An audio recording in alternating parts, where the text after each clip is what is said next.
Hola amigos, ¿qué tal? Muy buenas tardes, ¿cómo les va? Gracias por acompañarme una vez más, ya estoy de regreso.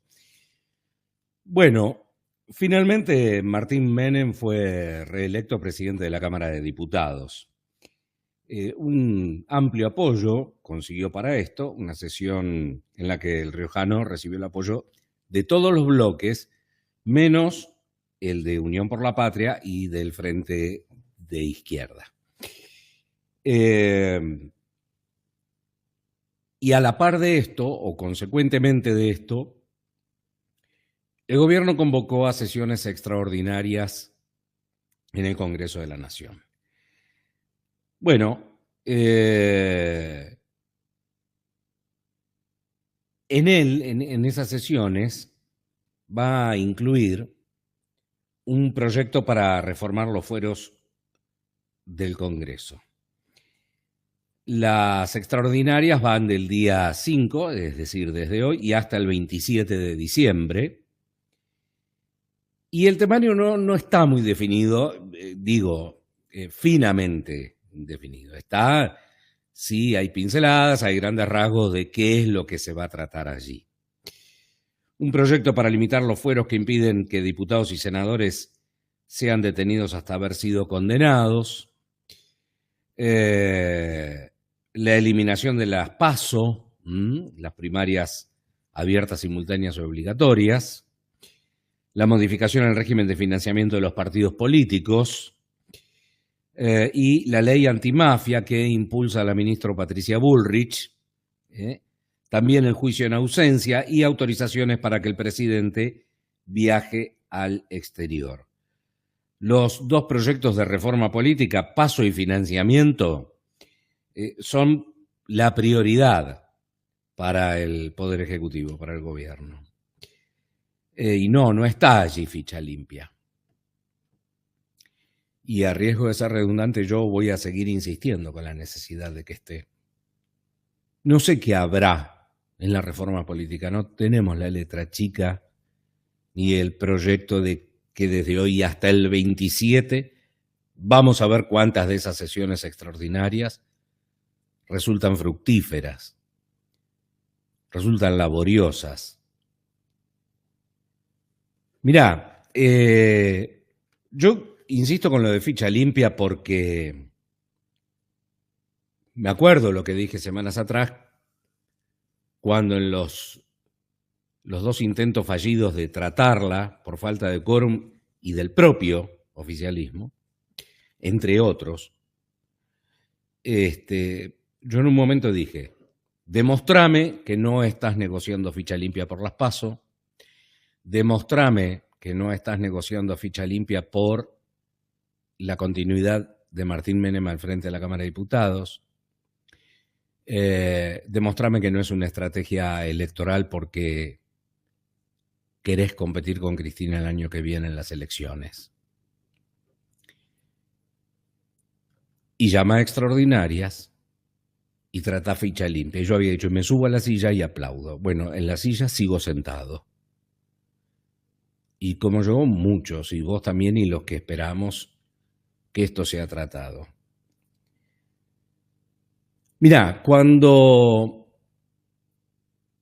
vos vas por un pasillo, ¿sí?, de un edificio y hay un cartelito en el piso que dice, cuidado piso mojado, y ves que está mojado y está el cartel, y está el que está limpiando y te dice, tenga cuidado, mire, está mojado, se puede resbalar, se puede patinar. Y cuando todas las señales te indican que no es por ahí y que tengas cuidado, y vos de todas formas insistís, haces el cartel a un lado y pasás, te patinás y te pegás el porrazo, después no podés enojarte con el cartelito, con el que estaba limpiando, con el agua en el piso, con el que te dijo, ojo, guarda, que está mojado. Y esto es lo que hizo el gobierno. Enojarse contra todo y todos aquellos que criticaron, que opinaron, que objetaron, que mostraron la desilusión de que no se hubiese tratado ficha limpia.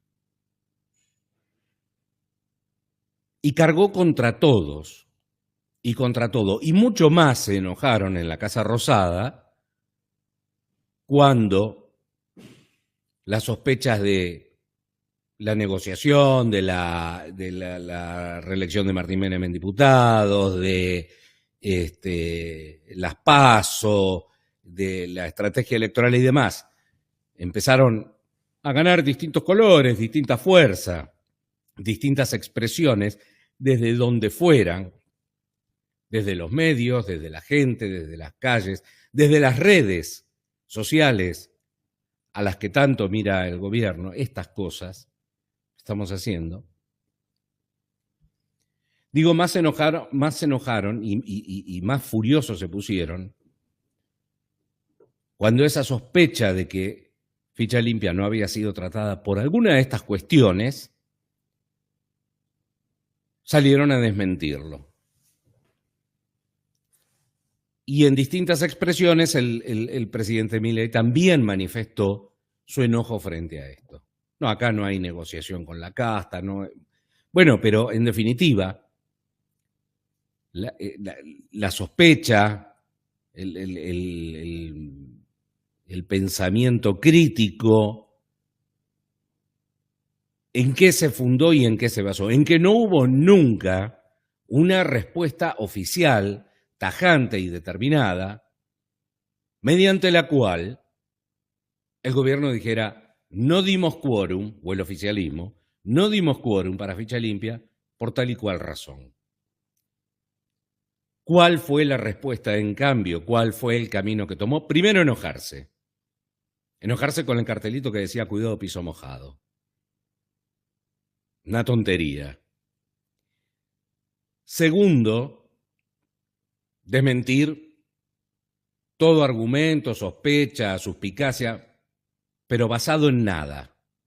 Y tercero, de alguna forma buscar contrarrestar ese mal humor con dos iniciativas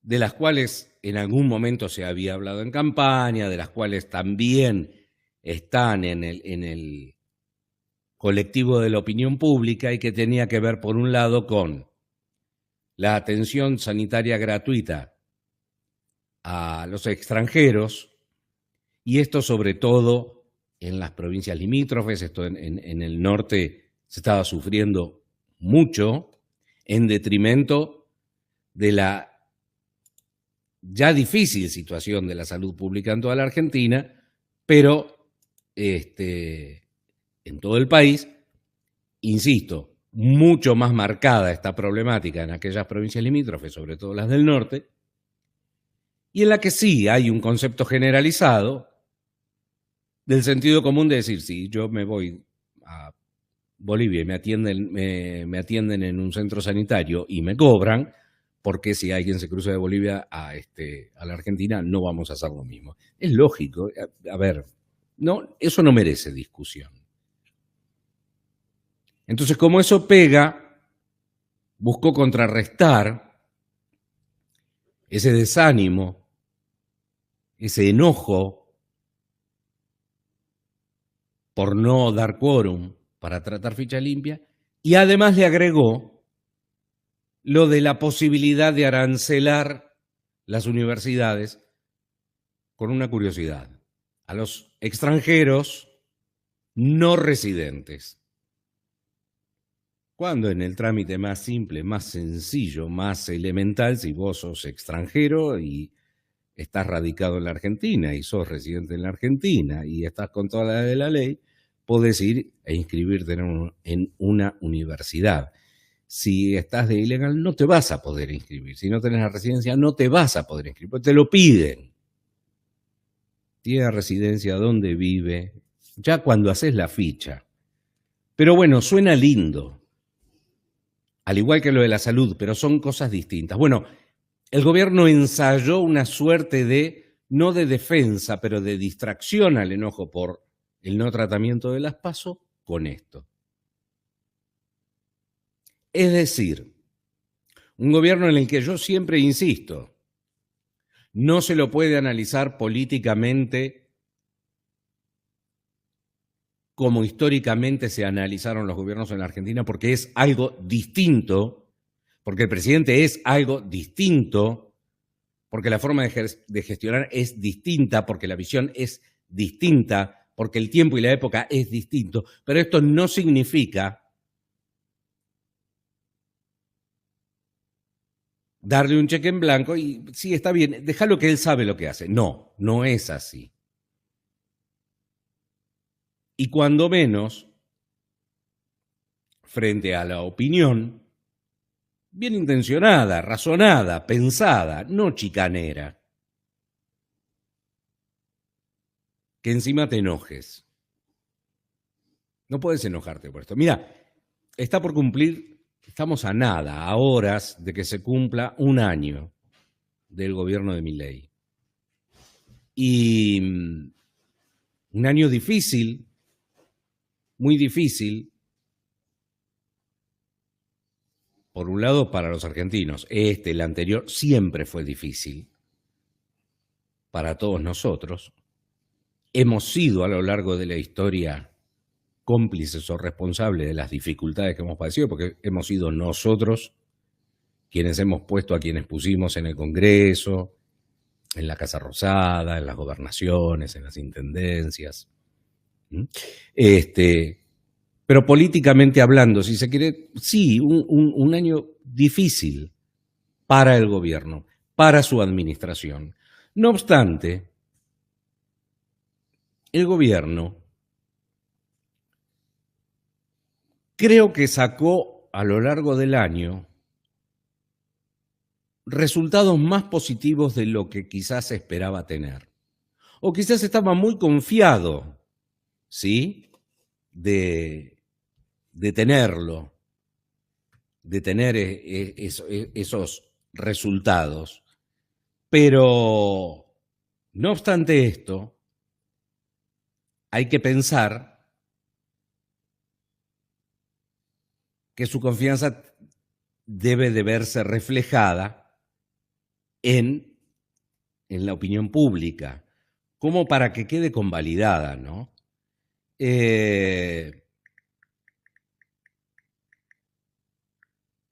Y la opinión pública y mucho del electorado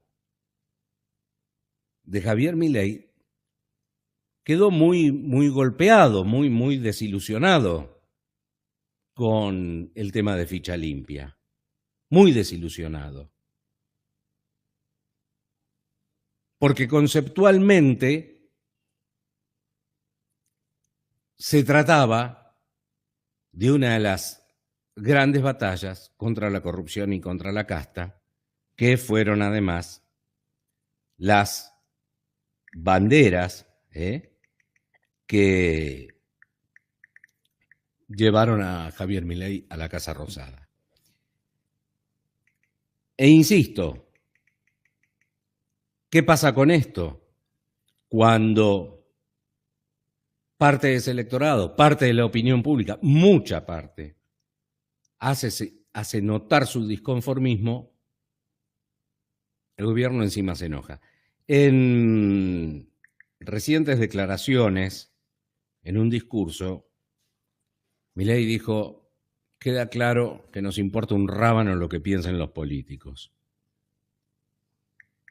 Y bueno, cuestionable, no, su forma, esta nueva forma, esta nueva época, este análisis desde otra perspectiva que hay que tomar. El tiempo dirá cuánto resultado puede darle o no. Pero lo que no puede importarte un rábano es la opinión de la sociedad. Y es la opinión dentro de la sociedad, por sobre todas las cosas, de ese electorado que te llevó a donde, bueno, en definitiva hoy estás. El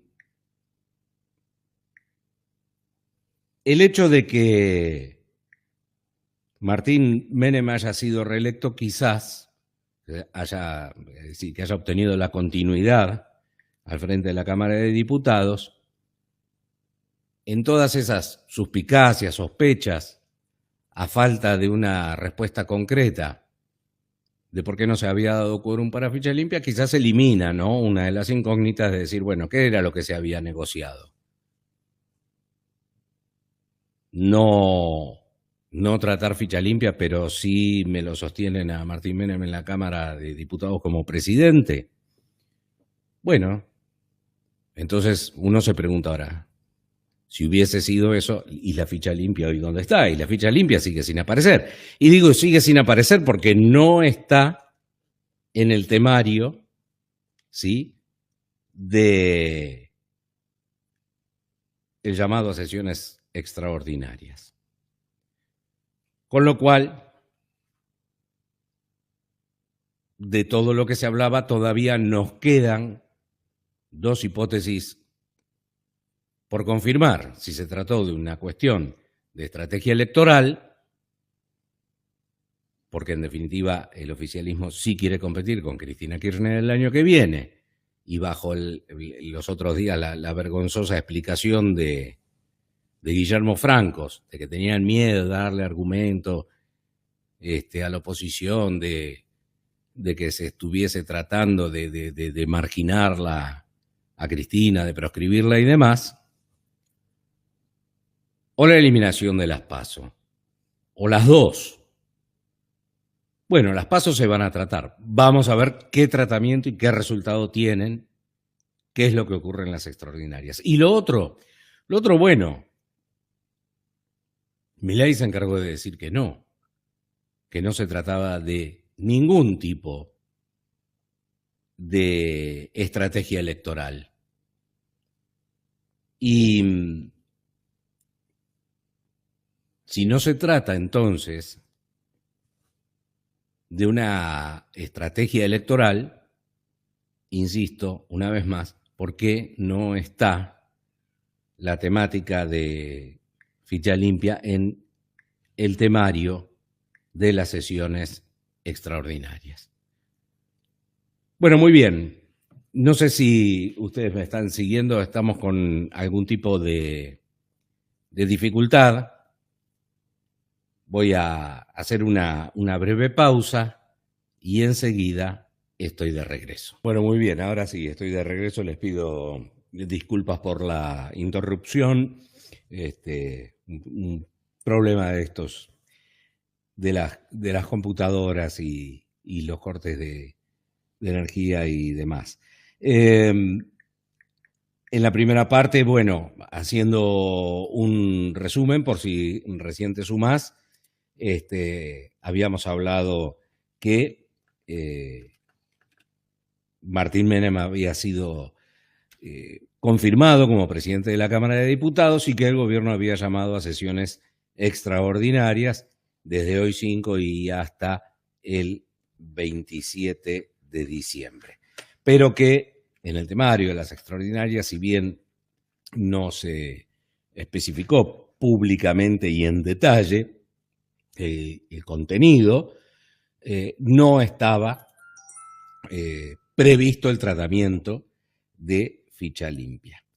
Y que bueno, es un despropósito.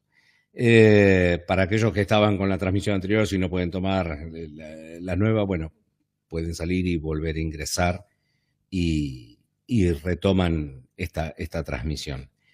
Y también, de alguna forma, había comentado que, como tratábamos de despejar variables ante la falta de una respuesta oficial a los dos intentos fallidos de quórum por parte del propio oficialismo para tratar ficha limpia en sesiones anteriores, si la especulación era una cuestión electoral, si era que se estaba negociando por las PASO y si era porque estaban esperando a ver si a Martín Menem lo confirmaban o no en la Cámara de Diputados, algo que también parece ser estaba pendiente de eso, el hecho de llamar a extraordinarios o no. Bueno, nada, por ficha limpia seguimos esperando, lo que genera un verdadero despropósito. Bien, también había comentado que a horas de que se cumpla un año del gobierno de Javier Milei, desde el punto de vista del gobierno, ha sido un año verdaderamente difícil, ¿sí? Un año muy complicado, pero que hasta aquí lo ha sorteado con bastante éxito. Desde el punto de vista económico, los números, la macro, parece que acompañan, aunque todavía quizás, obviamente, nosotros no lo sentimos en forma definitiva, pero los índices son alentadores. El hecho de que se impulse una nueva forma de ver la política, también un cambio de cultura y demás, pero que en definitiva, en todo este trajinar y en toda esta dificultad que le ha significado el primer año de gobierno a Javier Milei, ha habido una patinada, ha habido una patinada y una caída muy fuerte, y que fue el fracaso del tratamiento de ficha limpia. Y yo insisto sobre esto porque también lo decía antes de que se nos cortara la transmisión, que gran parte de su electorado reclamaba esto conceptualmente como parte de la lucha y el cambio cultural, de la lucha contra la casta, contra la vieja política y demás. Mirá, como contrapartida de esto, curiosamente, en la provincia de Buenos Aires, ¿qué quieren Kicillof y el peronismo, el kirchnerismo? Bueno, para mí peronismo y kirchnerismo es lo mismo. No hay kirchnerismo sin peronismo, punto. Buscan volver a la reelección indefinida de los intendentes. Un auténtico despropósito, un retroceso cultural, político-cultural, si se quiere, realmente impensado. No tendrían todavía todos los votos necesarios para lograrlo, pero el solo hecho de que se esté pensando en esto, ¿sí?, y que se siga impulsando o se quiera volver aquello de las reelecciones indefinidas, y entonces, bueno, vas a seguir teniendo a los Espinosa, a los Sigi, no importa si te dijeron que prestaban las ambulancias unos para traficar droga, no importa si otros están procesados por delitos sexuales, no importa, siga, digo, más casta que eso, más podredumbre que eso no hay, y el hecho de pensar que se quiere impulsar la reelección indefinida para los intendentes y que estos personajes, como diría Mujica, no quieran largar el pastel, bueno, caramba, digo, qué contraste, ¿no?, tan marcado, qué contraste tan evidente con una herramienta que es ficha limpia y con el concepto de lo que representa ficha limpia, más allá de que ficha limpia pueda centrarse en cargos electivos en el Congreso, pero bueno, el concepto de que un corrupto no pueda volver a la función pública. Y el gobierno, también te decía hace un ratito, eligió enojarse contra quienes manifestamos el descontento y la desilusión de que no se haya tratado. Y esa desilusión se profundiza cuando vemos que tampoco está en las extraordinarias. También te comenté anteriormente que había ensayado un par de, no de respuestas, de reacciones al gobierno con el tema del arancelamiento de la salud pública a los extranjeros, en los hospitales públicos, el pretendido y medio curioso arancelamiento de la posibilidad de arancelamiento de las universidades a los extranjeros no radicados, un sinsentido porque para anotarte en la universidad tenés que estar radicado, en fin, como para distraernos de ese enojo por la caída de ficha limpia. Y mientras tanto, también esbozó, y esto lo esbozó el propio Milei, cuando dijo, no, yo hablé con los Penato y sí, nos vamos a juntar a hablar de ficha limpia para tener otro proyecto. Entonces convocó a un abogado constitucionalista para analizar el tema, para tener un proyecto de ley superador, mejor, más amplio. Y uno se pregunta, ¿por qué ahora y no antes? ¿No? Y si esa hubiese sido la razón, ¿por qué no se le esgrimió en forma de respuesta oficial? De decirte, mirá, no es por esto, ¿por qué vamos a ir por algo mejor? Porque tenemos otro. Y en definitiva, no hay que olvidarse que el proyecto que se iba a tratar tenía dictamen de las comisiones, ¿sí?, que se abocan al tema en el Congreso, y ese dictamen lo había firmado, o dictámenes de minoría, pero en definitiva lo habían firmado legisladores de La Libertad Avanza. Con lo cual, por un lado me estabas diciendo, sí, che, esto lo vamos a tratar, y por el otro lado, o sea, borraste con el codo lo que escribiste con la mano. Y después se ensayó, no, porque ahora vamos a ir con otro proyecto. Insisto, ¿por qué ahora sí y antes no? ¿Por qué esperaste a esto? A mí me da la sensación que no es más que una cuestión de reacción frente al enojo. Es más, hay muchos legisladores del propio oficialismo que le están exigiendo al gobierno, que le están reclamando al gobierno el hecho de poder tratar ficha limpia. Mientras todo esto pasa, y mirá si en esa cuestión de fondo, en esa cuestión cultural, no tiene su peso y no te marca aún más el contrasentido. La justicia paraguaya imputó ¿a quién? A un senador argentino por contrabando de divisas. ¿Sí? Lo imputó de manera formal al senador Edgardo Cuéllar por el delito de contrabando. Quedó detenido su secretaria, en la madrugada, pasando de Brasil a Paraguay con $200.000 y plata argentina y demás cuestiones. Los fiscales Benítez y Segovia lo imputaron al legislador, dijeron los fueros que tiene la Argentina acá no los tiene. Y ahora Magdalena Ginsel, que es su secretaria, una joven de 37 años, ¿qué dijeron frente a la detención y qué declararon ante la justicia paraguaya? El senador, no, esta plata no es mía, yo no tengo nada que ver, yo estoy de acompañante, cuando todos suponíamos que la acompañante era la secretaria. Esa plata es de ella. Yo, argentino, nunca mejor aplicado, ¿no? ¿Qué dijo la mujer, la secretaria? Sí, no, la plata es mía porque en realidad iba a trabajar con unos inversores en Paraguay y entonces llevaba el dinero. Porque no se declaró, vaya uno a saberlo.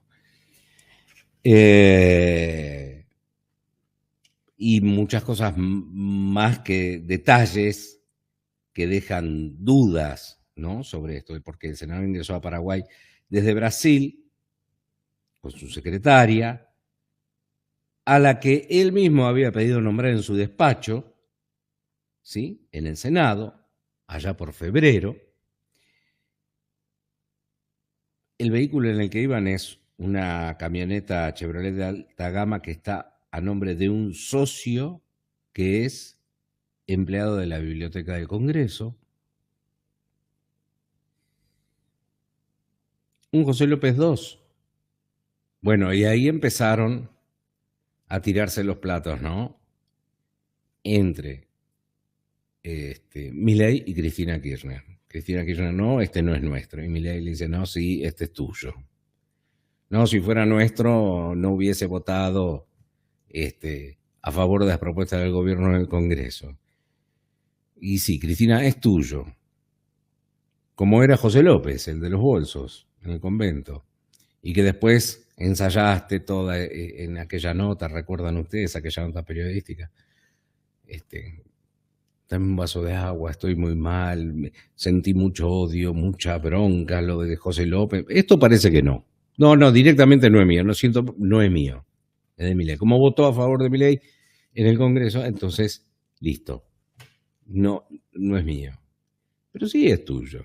Iba en la lista con la caripela tuya y la de él en la misma boleta. Y si votó o no votó, después será otra cuestión. Pero sí es tuyo. Y es otro López. Y él dice, no, pero es de mi secretaria. Y una camioneta que está vinculada al Senado. Un patrimonio de este senador que hoy está bajo investigación. Su secretaria, una mujer joven, sin mucha o demasiada experiencia laboral como para decir, o trayectoria, no, sí, acumulé 200.000. No, los $200.000 en realidad no son míos, son de los inversores que yo llevo para. Bueno, mirá si no es importante ficha limpia, ¿no? Para quedarnos ahora en el chiquitaje de no es tuyo, no es mío.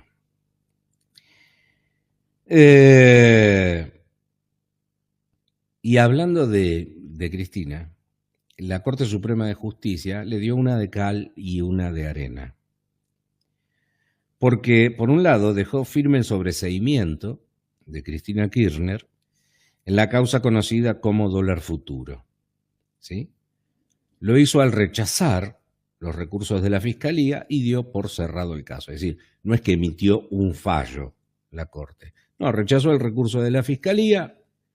Por ende, al decir la Corte Suprema, yo ya no tengo nada que ver, cierro el caso, se acabó, la última instancia judicial, ¿sí? La previa que había dictado su absolución, queda firme.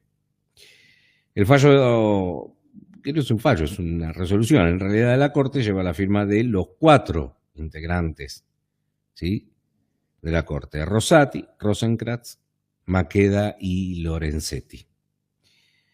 No dieron mayores explicaciones de por qué rechazaron los recursos de la Fiscalía y sí, en cambio, recurrieron a la aplicación del artículo 280 del Código Procesal Civil y Comercial que permite el rechazar el recurso sin expresar las razones. Lo rechaza la Corte y ya está.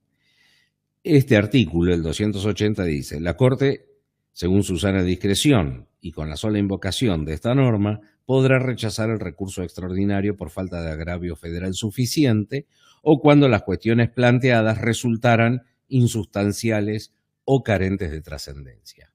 Aún tampoco sabemos cuáles de estas dos cuestiones es lo que inspiró a la Corte a rechazar el recurso de la Fiscalía, la apelación de la Fiscalía en definitiva. Sí, porque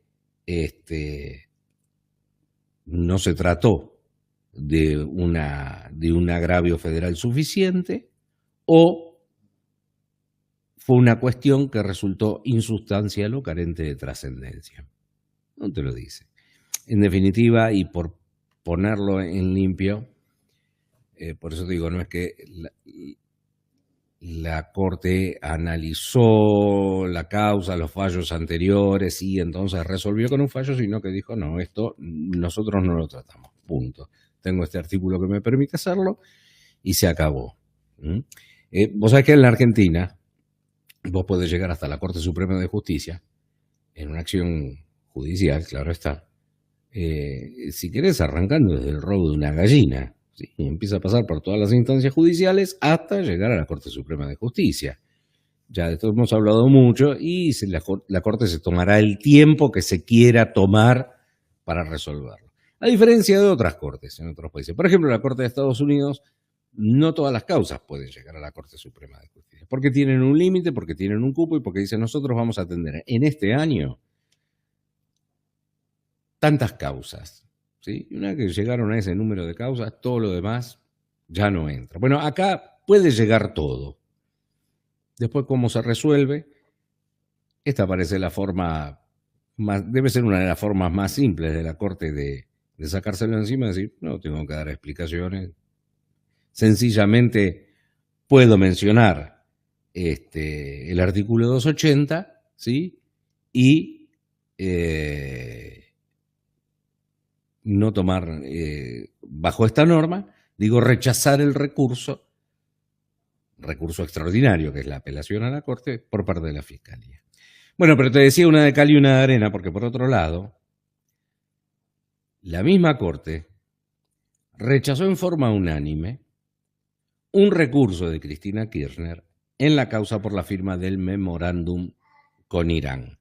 Y se despeja así el camino para la realización del juicio oral y público contra la expresidente por encubrimiento y abuso de autoridad. Y no nos olvidemos nunca que en el medio de todo esto hay un fiscal asesinado.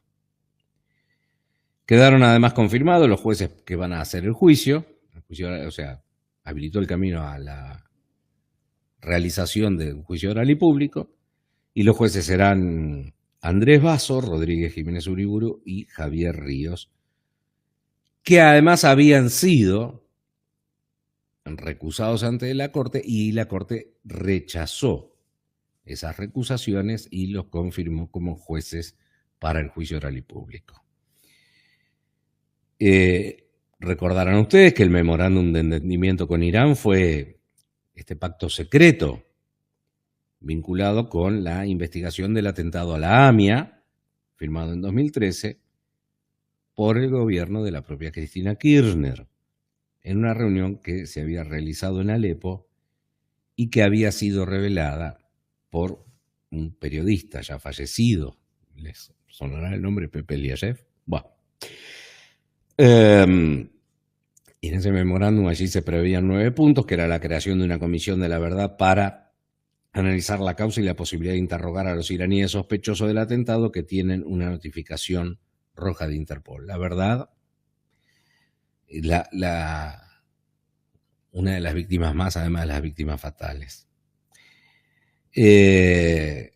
Julián Ercolini, juez, notificó por otro lado, y en estas mismas cuestiones, porque yo decía, no nos olvidemos que en todo esto, en el medio de todo esto hay un fiscal asesinado, digo, el juez Ercolini notificó al ex jefe de la Policía Federal Ramón Di Santo y al ex jefe de la Prefectura Naval, Luis Joller, que están imputados en la causa penal donde se investiga la manipulación de la escena del crimen, ¿sí?, por la muerte, la escena del crimen en el departamento que habitaba el fiscal Alberto Nisman cuando fue encontrado su cuerpo asesinado el 18 de enero de 2015. El comisario general retirado Di Santo, en ocasión de presentarse ante el juzgado, había dejado un escrito en el que señalaba que ese día acudió al departamento de Nisman siguiendo instrucciones del secretario de Seguridad de ese entonces, Sergio Berni, y Darío Ruiz, y que se había puesto a disposición de la fiscal Viviana Fein, ¿se acuerdan? Que fue la primer funcionaria judicial que intervino en el caso. Una causa que se había iniciado por una denuncia de la entonces diputada Elisa Carrió. No, todos estos puntos, tomados juntos o por separado, tienen como denominador común a la corrupción, a la casta, a la vieja política. Por eso insisto en que esa desilusión tan grande de no tener, hoy Fitalimpia se vuelve sumamente doloroso por todo esto que les estaba comentando. Fíjense que cubrimos un abanico en el que el denominador común es el mismo.